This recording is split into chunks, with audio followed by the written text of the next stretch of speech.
Jeremy Posen, Newton, Massachusetts. Mr. Buffett and Mr. Munger, Berkshire Hathaway has had large investments in Wells Fargo and U.S. Bank.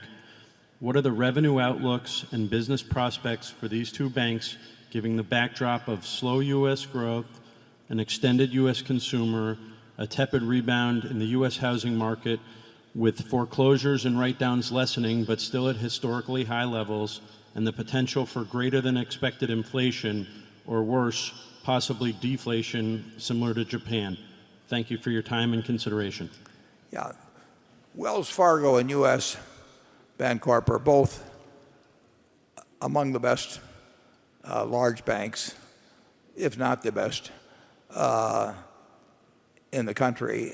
And they're different than what you think of in terms of some money center banks, but they're very large.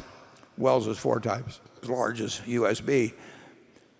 Banking as a whole, U.S. banking profitability will be considerably less, in my view, in the period ahead than it was, say, in the early part of this century. And a very important reason is that the leverage will be reduced. And that's probably a good thing for society. It may be a bad thing for individual banks that could use leverage intelligently, but the trouble was that they all thought they could use leverage intelligently, and the actions of one or more that were unintelligent about it had consequences for everybody, which you can see if you view HBO on whatever it is. Is it May 26th then?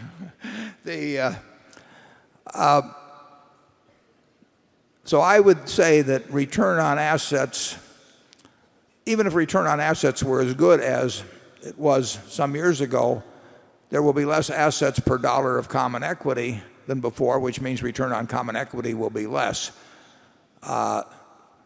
We still think that Wells Fargo and U.S. Bank are very good operations. We think they're very decent businesses. They're not as attractive as when leverage ratios could be higher. In terms of the troubles in banking, I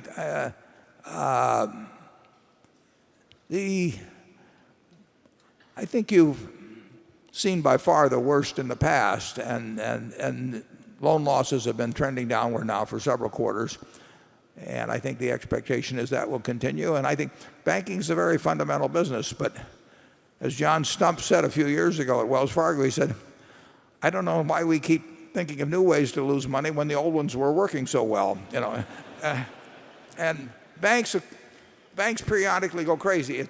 It's always on the asset side. I mean, here you've got cheap money. You've got the federal government behind, although the federal government has never had to pay out anything in terms of the FDIC. The FDIC has handled 3,800 since it was established in January 1st, 1934. The FDIC has paid out probably 3,800, 3,900 by now institutions, 250 of them or so in the last couple of years. And that has not cost the U.S. taxpayer a penny. I mean, that has all come from FDIC assessments on other banks. It's been a mutual insurance company. So the banking, if you just keep out of trouble on the asset side, is a very good business because you get your money so cheap, and because of the implicit federal guarantee, and you do get to leverage up to a fair extent, and America's been a pretty good place to lend money. So I like our positions in there. You will see that if you looked at those totals, you'll see we've added to Wells Fargo, and I think both those companies are very well-run institutions, but they will not be able to earn, I don't know what the figures were, but I think they were up in 25 or to 30% on tangible equity, and that's not going to get repeated in the future, and it shouldn't be. Charlie? Well, yeah, we might add that M&T Bank, which most people never talk about, is headed by a really sensible fellow. And it's been a wonderful investment for us. Yeah, as a matter of fact, if you'll get the M&T annual report, it's written by Bob Wilmers, the letter. The first part of it's about M&T specifically, but the second part is about particularly the American financial economy. And I would really recommend you read that. Bob is a very smart guy, and he has a lot of good observations. And frankly, the other one I'd recommend you read is Jamie Dimon's letter at J.P. Morgan is a tour de force in terms of describing the banking scene, the economic scene. He has some real insights in there about some very important subjects. We don't own that stock, but it's a letter that I think everybody could learn a lot from reading, as they could from reading Bob Wilmer's letter at M&T. Yeah, and those people who like an element of morality in business, Wilmer sounds like an Old Testament prophet.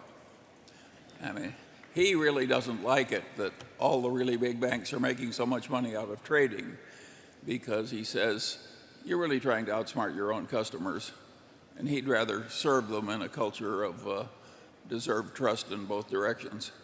It's hard to think he's totally wrong. He also expresses quite a dislike for the fact that a market system creates a reward system where money sort of disproportionately flows to people who work with money, and that tends to attract a disproportionate number of people that of lots of ability that he thinks might be, at least some of them might be better deployed elsewhere. It's an interesting read. Yeah, it's one of the best annual reports that's ever come out of banking, right out of Buffalo.